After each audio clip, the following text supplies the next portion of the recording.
We're gonna do part 2 of our organic macromolecules. And part 1 we discussed, I'm just trying to refresh your mind here. We discussed carbohydrates, where the monomers or monosaccharides are usually glucose. There are a few other ones, could be glucose, could be fructose, but glucose is the most common. Now, by joining those together through a dehydration reaction, you can make large polymers and build storage molecules such as starch and glycogen, starch in plants, glycogen in humans or animals, sorry, or more complex structures that become part of your body, like cellulose for the cell wall of plants, or chitin for the exoskeleton of insects. We also discussed that when you have the polymers like starch, that is a storage product in plants, rice, potatoes, you name it, any wheat product is loaded with starch. When you taste starch, starch doesn't taste like anything unless you put seasonings. It's very bland, very blah. But when you break that starch molecule and you just have the monomer, the glucose, you taste it, it's pretty sweet. So when you eat, think about it. If it tastes sweet, you are likely eating the monomers, or maybe a disaccharide like sucrose. Sucrose was made out of a molecule of glucose plus a molecule of fructose. That is sucrose, and this is what the white powder that we add to most of our drinks. So please think about that dehydration reaction. You need an enzyme. If you want to break it, you're gonna need an enzyme again, and you need to add, of course, water to break it through a hydrolysis reaction. You are all familiar with the nutrition fact labels in the different products. And do you know how many calories do you get per 1 gram of carbohydrate? Let's do a white. 1 gram of carbohydrate, you get about 4 calories. And remember, for carbohydrates, our basic component is a monomer of glucose, and the long chains of glucose become things like starch or glycogen. Then we talked about our lipids, and we said we have 3 types of lipids. We have what we call triglycerides, otherwise known as regular fats, and that is 1 glycerol plus 3 fatty acids. Oops, it disappeared. Oh well. So fats, let's do fats again. Fats, the triglycerides. Fat number 2, phospholipids. And fat number 3, steroids. Remember, this was a glycerol with 3 fatty acids. This was a glycerol with 2 fatty acids and a phosphorus.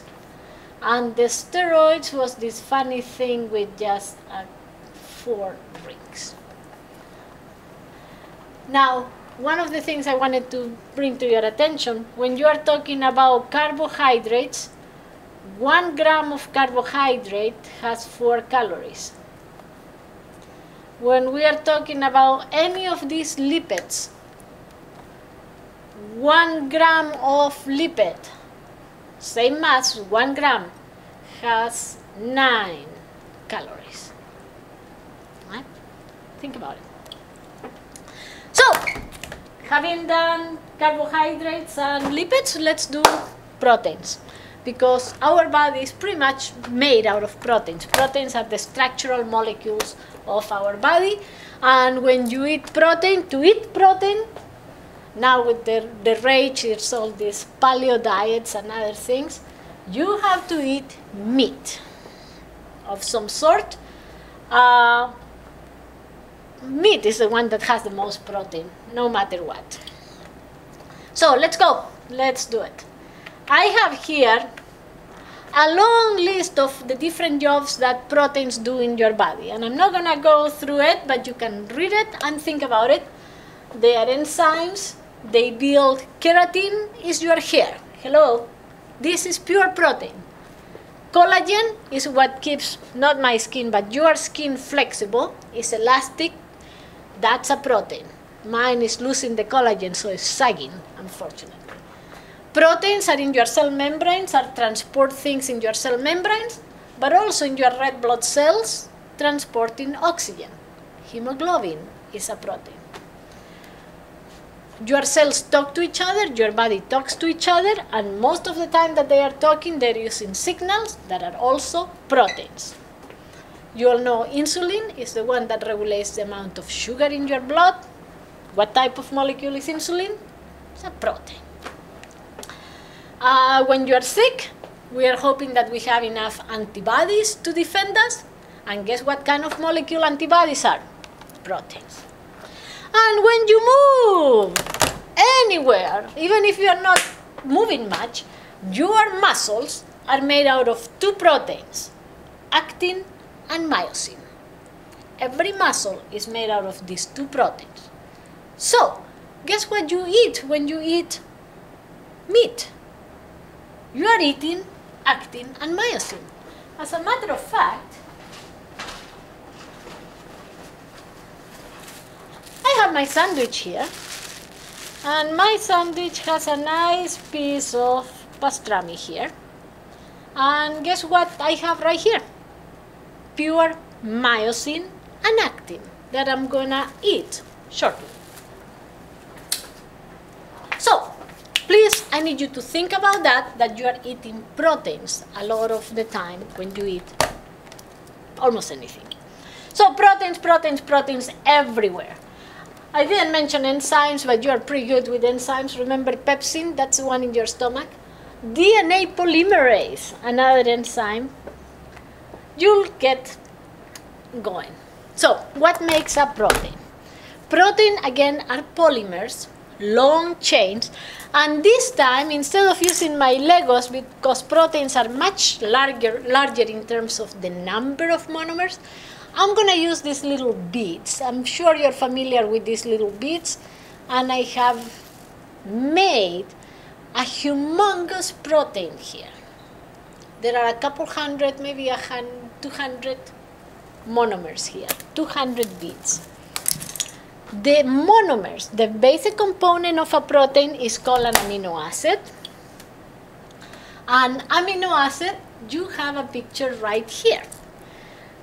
Amino acids, you need to become familiar again with the structure because it's going to explain everything that we do in biology sooner or later.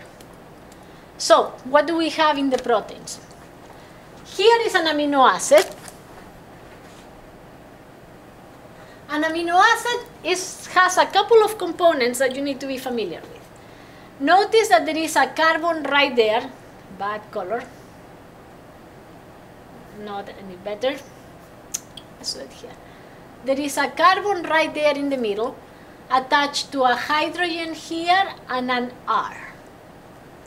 This R is a chemical group that is going to change all the time. And please look at your textbook, the different types of R groups that you have. Attached to this carbon, you have this NHH, which is basically NH2. This is what we call the amino group, or amino end of the amino acid. And right here, if you notice, we have COOH,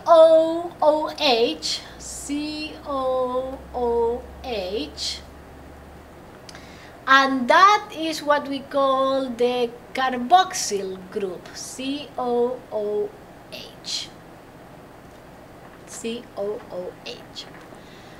So notice we have a carboxyl group, we have an amino group, we have a central carbon right here, our central carbon. And we have the R group that is going to be different. This is what is going to change with any of the 20 different amino acids that we have. We have 20 different amino acids, and each one of them is going to be slightly different here. Everything else is the same. Now, here you have a list of my amino acids. It's a little bit washed out. You have it in your textbook, so please open to the page where your amino acids are located in your textbook. If you notice, here is your central carbon, amino group, and carboxy group. Notice it's missing an H, a hydrogen, because it ionized and it moved over there. But these are of no importance to us because when amino acids join together to make a protein, guess how they are going to join?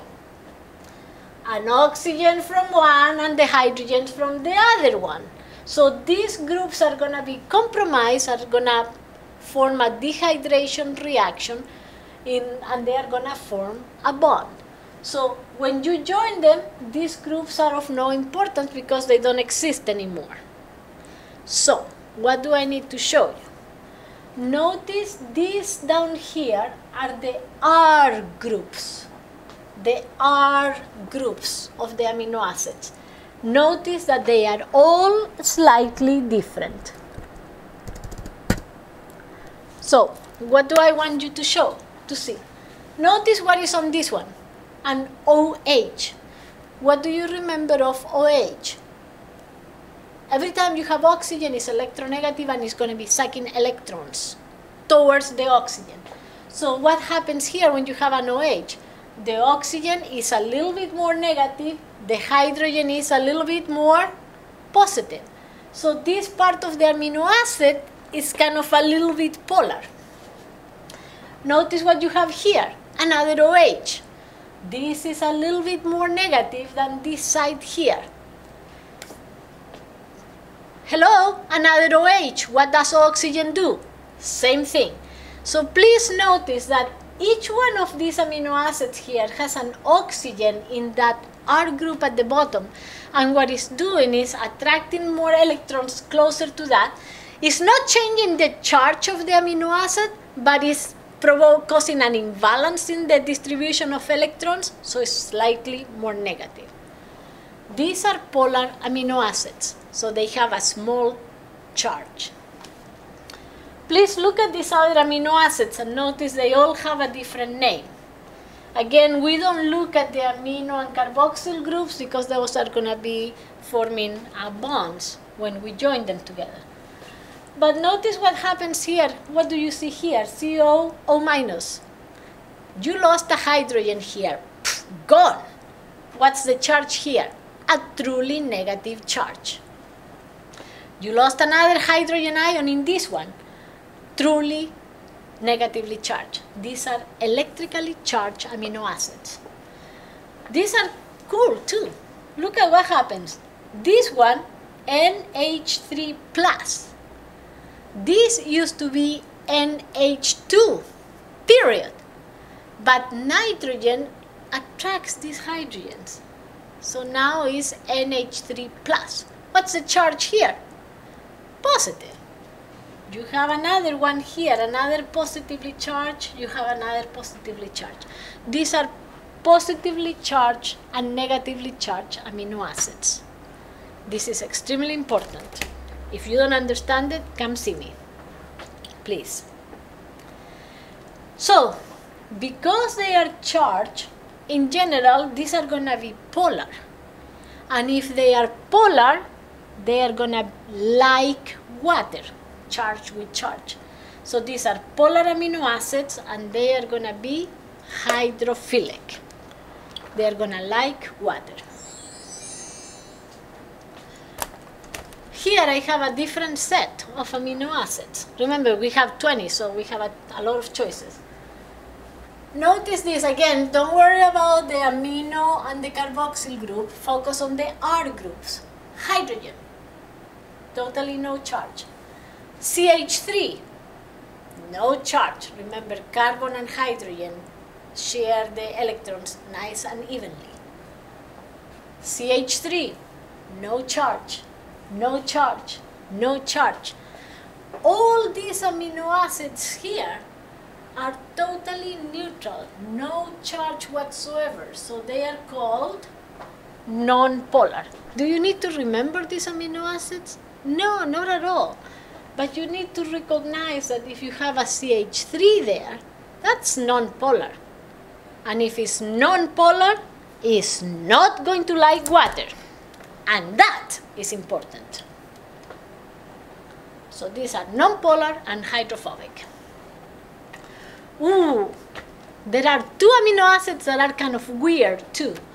In addition to just carbon, hydrogen, nitrogen, and oxygen, they also have in this R group sulfur.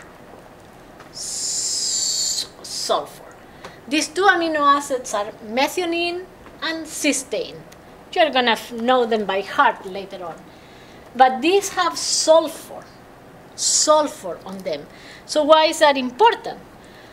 It's important because when you have an amino acid with sulfur here, and you have another amino acid with sulfur someplace, guess what the sulfurs love to do? Yep.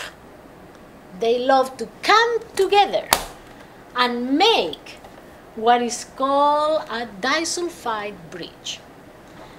So keep that in mind. You have amino acids that are non-polar. They hate water, hydrophobic. You have amino acids that are polar. They love water, hydrophilic. And then you have some amino acids like these two that have sulfur. And what is one sulfur trying to do? Getting with another sulfur to form a disulfide bond that is a very, very strong covalent bond. Keep that in mind, please.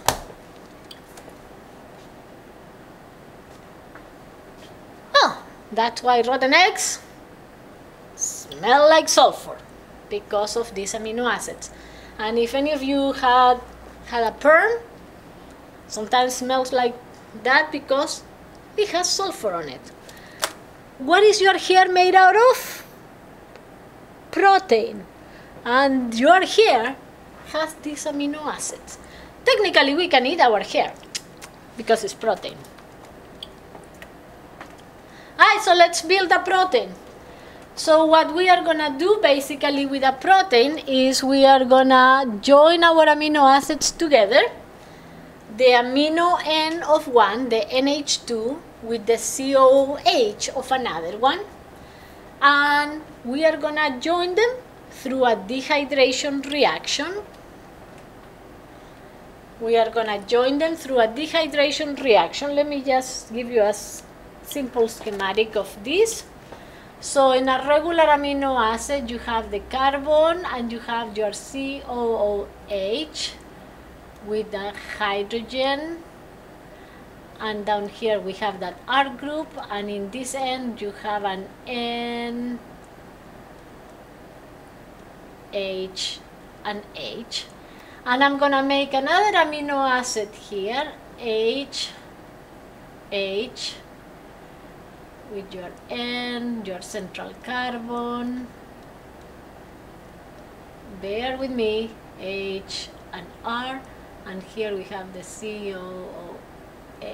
Squeeze that H there, please. Thank you. So what are we going to be doing here? One amino acid, two amino acids. Through dehydration reaction, what are we going to do? OH plus H. These are going to be eliminated as water. And this is going to join that. And we have a new type of bond here, and this bond is called a peptide bond. That is basically a covalent bond. But it's a simple covalent bond, very strong, but because it's joining amino acids, we like to give it a special name. And that name is peptide bond. Remember, in science, we love to give names to everything. We just love the naming business. So, guess what I have here? I have one amino acid, another. All these amino acids are joined together. And they are joined together in this chain through peptide bonds. Okay? Now, please do whatever you need to and focus on what I need to show you and open your textbook to see it. This is extremely important. I have the amino acids. Please recall that every amino acid has hanging down here that R group.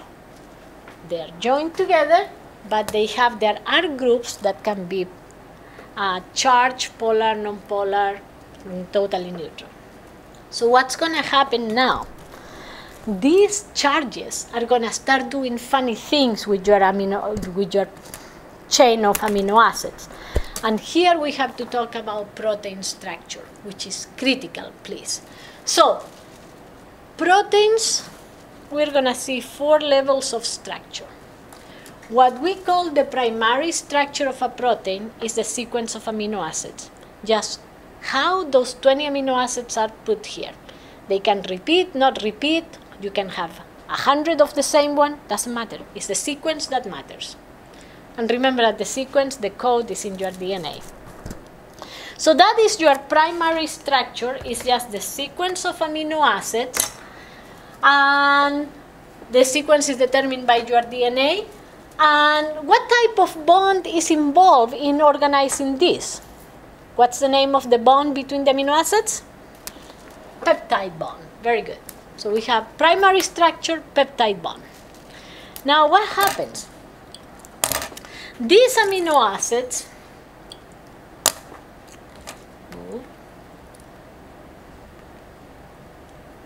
the sequence is extremely important. Here is a sequence of amino acids that results in a, what is this?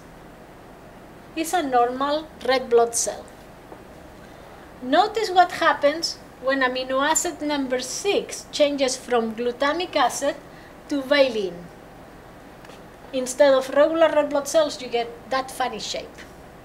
And this is what we call sickle cell anemia. And you get this difference in the shape of the protein because you had a change in only one amino acid. And guess what is the difference between these amino acids? This has an R group that is hydrophilic and loves water. And this has an R group that is hydrophobic and tries to stay away from the water. So that brings us to our secondary structure. Secondary structure is driven by the formation of hydrogen bonds. Again, those R groups, remember those that were polar and had an OH? Of course, the OH, the oxygen is slightly negative, the hydrogen is slightly positive, right? So guess what happens between polar sections here, polar R groups? They start tugging at each other. Ooh, getting closer. Ooh, getting closer. Ooh, I want to be closer to you. Closer to you because they are attracting like magnets.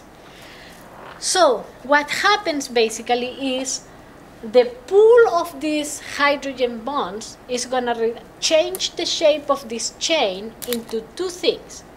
It can be what we call a beta pleats. Basically, look at my model here and notice that goes up and down, beta pleats. And these pleats are maintained by hydrogen bonds right here. Hydrogen bonds between the R groups. Please look at the drawings on the textbook to truly understand it. The other shape that this molecule can achieve, instead of the up and down, it can become like this, like a helix. And the shape of the helix here between the loops is held by hydrogen bonds between those R groups. So I can show you here, this is a pleats, and notice that the pleats are held by hydrogen bonds. This is a helix, and again the shape of this helix is maintained by hydrogen bonds. So, secondary structure of a protein. The secondary structure of a protein can be two things: an alpha helix or a beta pleated sheet. Depending on where those polar amino acids are located, your protein might look like this. I have some nice helixes here, and I have some nice beta pleats. This is actually the right shape of a protein. Notice that this section here, there is nothing, because there are no hydrogen bonds there pulling anything. So this is truly good. Now, what happens next? Remember that some of these amino acids are hydrophilic, they like water, and some are hydrophobic, they do not like water. Yep. So, what if out here I have an amino acid? We are going to the tertiary structure. What if out here I have an amino acid that does not like water? And remember, we are in a cell or in a solution. If you are here and you don't like water, where do you want to go? Ah! Away! You want to bend over and try to get away into the middle of the molecule. Here I have another amino acid that is hydrophobic. Oh no, water! Ah! Tries to get into the middle of the molecule, away from the water. Now, what if down here right now, I have an amino acid that truly likes water, a hydrophilic? That amino acid is going to be, let's get out into the water. Another hydrophilic from here, let's get out into the water. So notice how the molecule, the chain of amino acids is changing shape. Some want to be closer to the water, some want to be away from the water. And that is still while you still maintain the beta pleats or the alpha helixes as much as you can. You have to basically not coordinate, but make deals. Which force is more strong? So, when you are dealing with the tertiary structure, the whole molecule starts changing shape. And one of the factors affecting that shape is the hydrophilic and hydrophobic interactions among your amino acids. Yep. Remember the sulfur amino acids, those two amino acids with sulfur? What do they try to do every time that they are nearby? Connect to each other. So let's say I have a sulfur here and a sulfur here. What do these two are going to do? Connect and make a disulfide bridge. So when you add hydrophilic, hydrophobic, disulfide bridges that are formed, in addition to those ionic amino acids, those that have a truly positive and a truly negative charge. Oh man, you are truly positive. Oh, you are truly negative. Guess what's going to happen to these two? It's going to attract. So everybody is trying to get together with these interactions, and all these interactions are going to result in this molecule changing shape until everything is balanced and they have reached a compromise and all the forces are equally balanced. When you get to this, you have completed the tertiary structure of your protein, and this is the final shape of your protein. And the shape of your protein is what is truly important for the function of a protein. Remember hemoglobin? If you change one amino acid from hydrophilic to hydrophobic or vice versa, what happens? The whole chain shape changes. is critical. So this is the folding of your proteins. And all these forces, you need to keep them straight.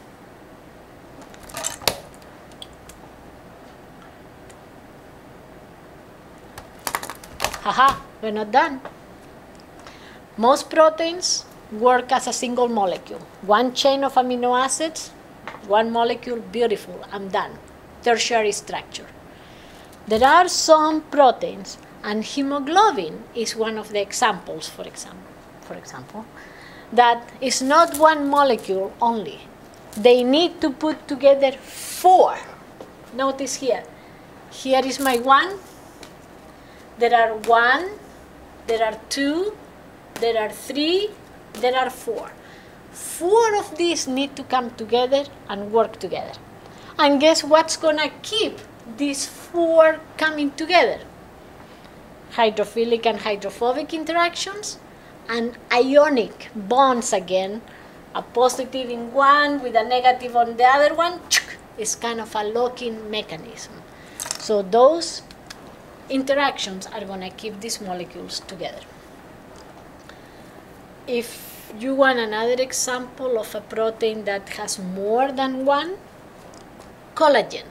This is what you find in your skin and your tendons and ligaments. It's made out of how many of these? 1, 2, 3. When a protein is made by combining more than one chain of amino acids, we say that we are dealing with the quaternary structure of the protein.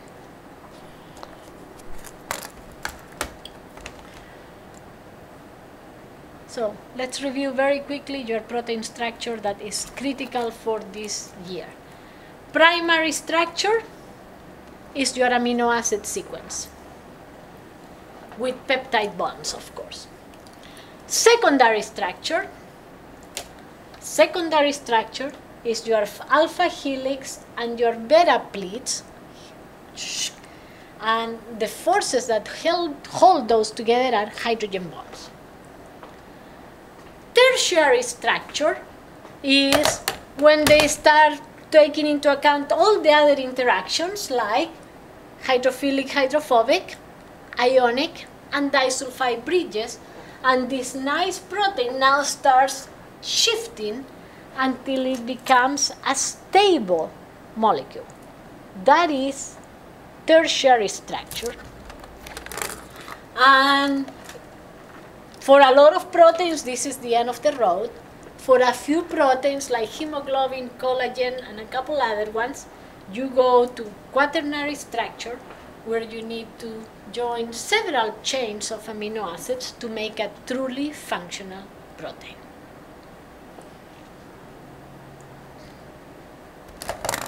It's a lot to digest.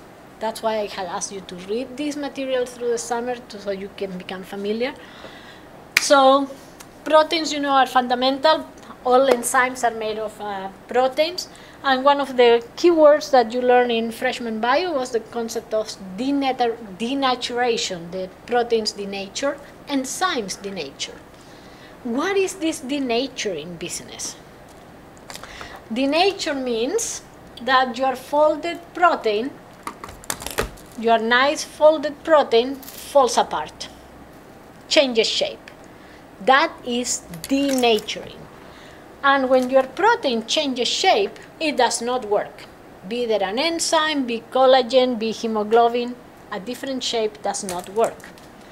So what are the conditions that change this shape in your proteins? Very simple.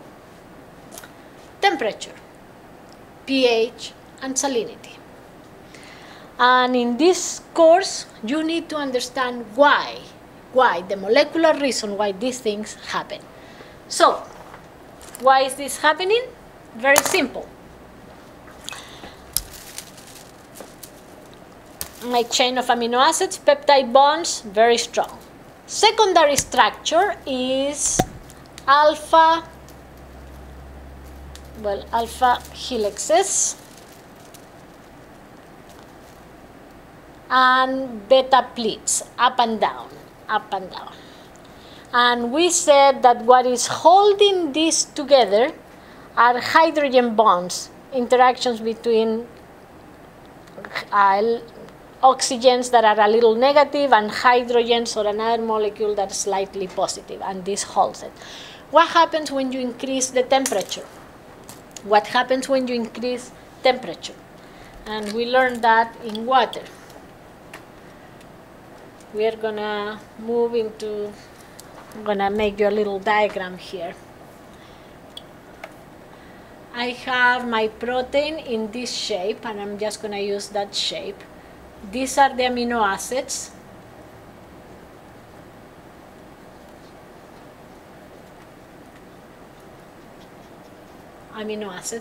So here in an R group I have an OH and I have an H here. Here is kind of negative, so let's say that we have a hydrogen bond here. We have another hydrogen bond someplace here. We have a hydrogen bond someplace there. Maintaining my beta pleat. What happens when I increase in temperature? When I increase in temperature, the high kinetic energy, just like with water that breaks those hydrogen bonds and releases the water, when you increase the temperature of a protein, these bonds increase their kinetic energy and break. This bond breaks. What happens with this shape when this bond breaks?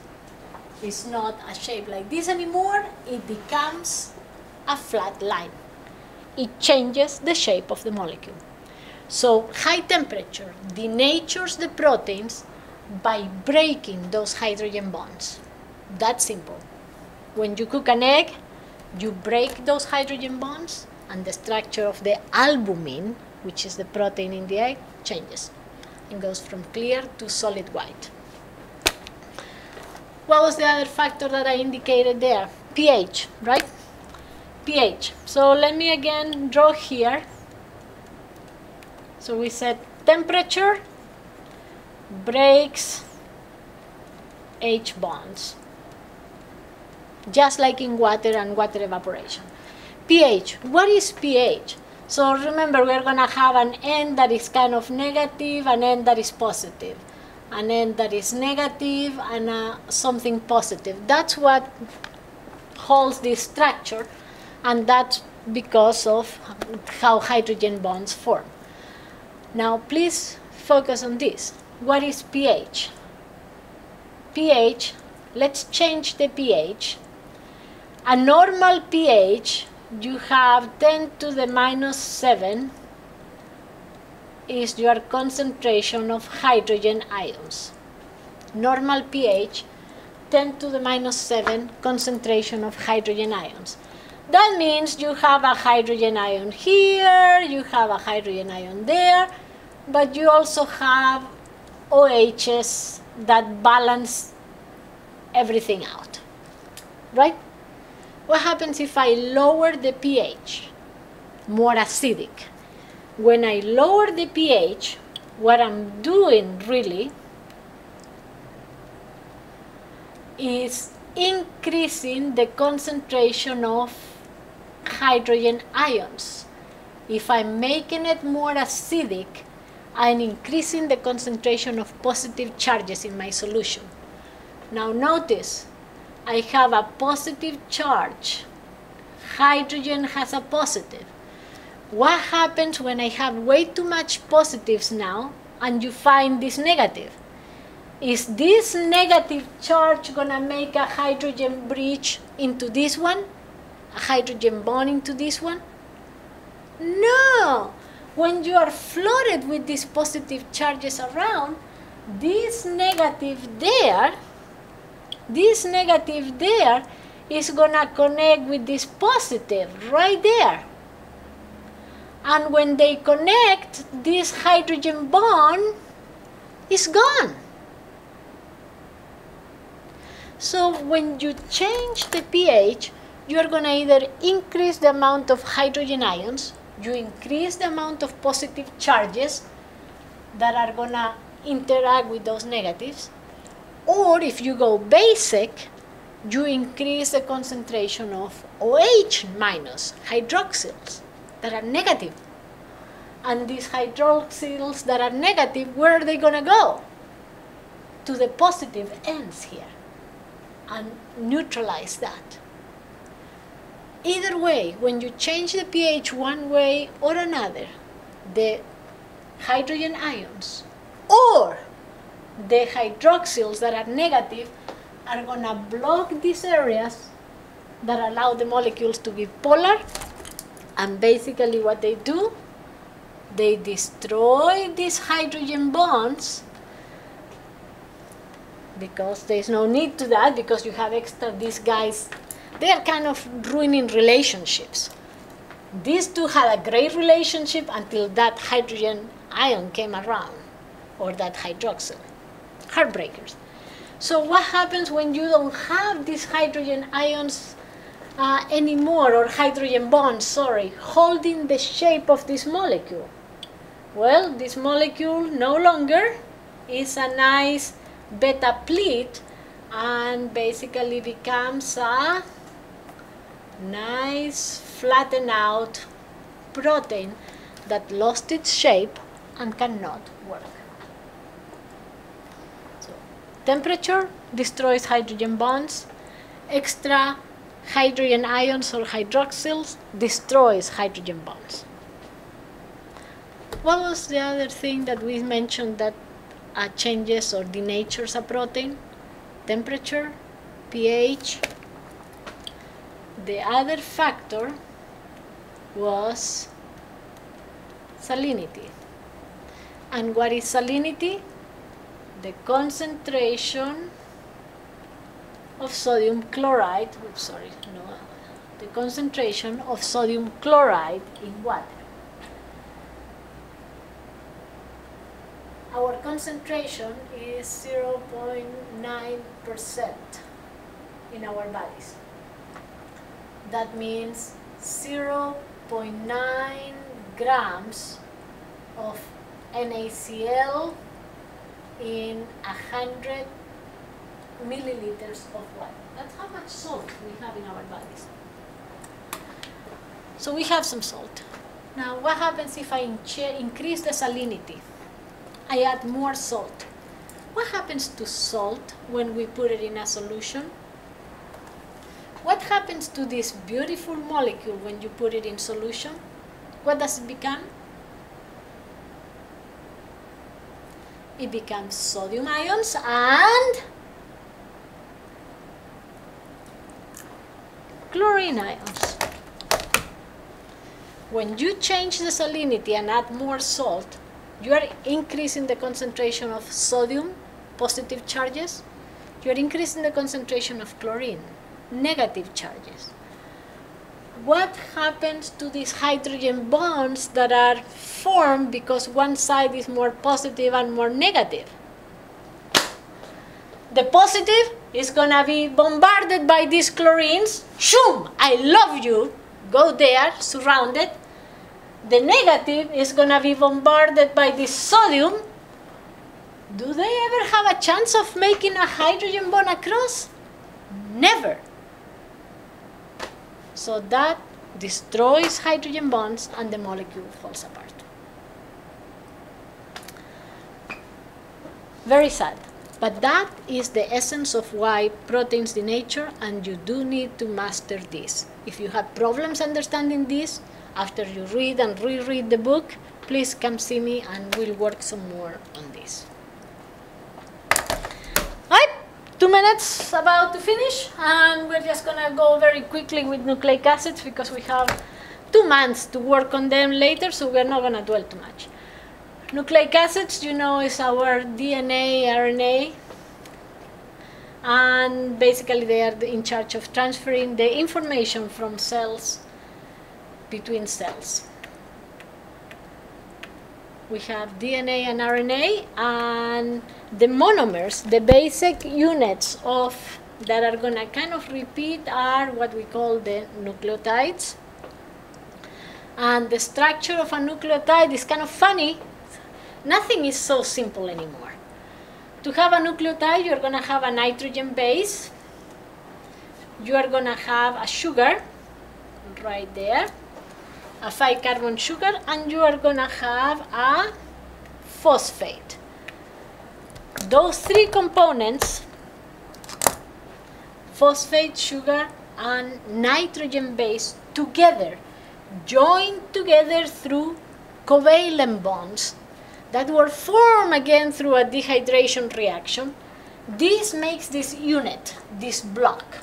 And this block is what we call a nucleotide. How are you going to make DNA or RNA?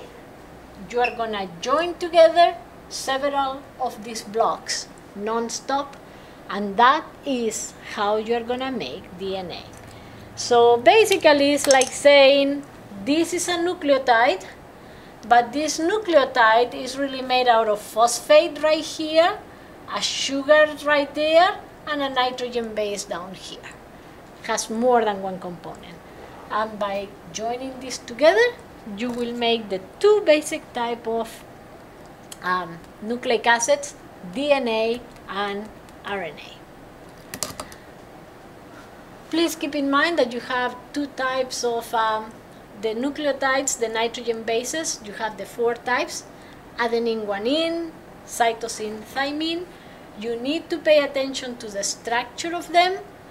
Notice that these are made out of 2 rings. These are smaller and are made out of 1 ring. And when you combine them, what do you combine? An A with a T, AT, 2 rings plus 1. You combine a G with a C, 2 rings plus 1.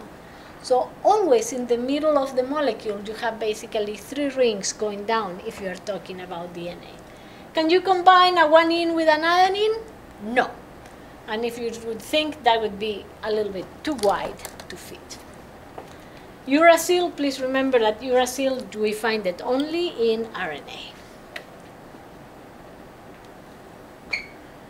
So you have your nucleotides there again, the phosphorus and the sugar skeleton that make the sides of the molecule, the backbone, and in the middle are the nitrogen bases. And please, again, notice how the nitrogen bases are connected. A and T are connected by hydrogen bonds. How many hydrogen bonds? 2. You can see them right there. C's and G's are connected. How many hydrogen bonds? 3 hydrogen bonds. And this is what holds the DNA molecule together. So, how can we break the DNA molecule? Remember, DNA is double-stranded. How can we break it? How can we separate it? How can we break it here? Water, proteins. We increase the heat. Raise your temperature. High temperature increases the kinetic energy of the molecules, and the hydrogen bonds just fall apart and the DNA separates. Please, same concepts, you just need to start applying them to multiple situations. All right? So we are done. Please remember the Fantastic Four. Work on your monomers and polymers, dehydration reaction and hydrolysis reaction. And don't be afraid to look at the molecular structure, see those carbon hydrogens. If you cannot understand the structure, please come see me and we'll sit down and work together.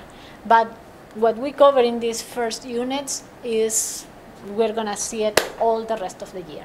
So thanks a lot, work on it, you'll be happy you learned it. Thank you.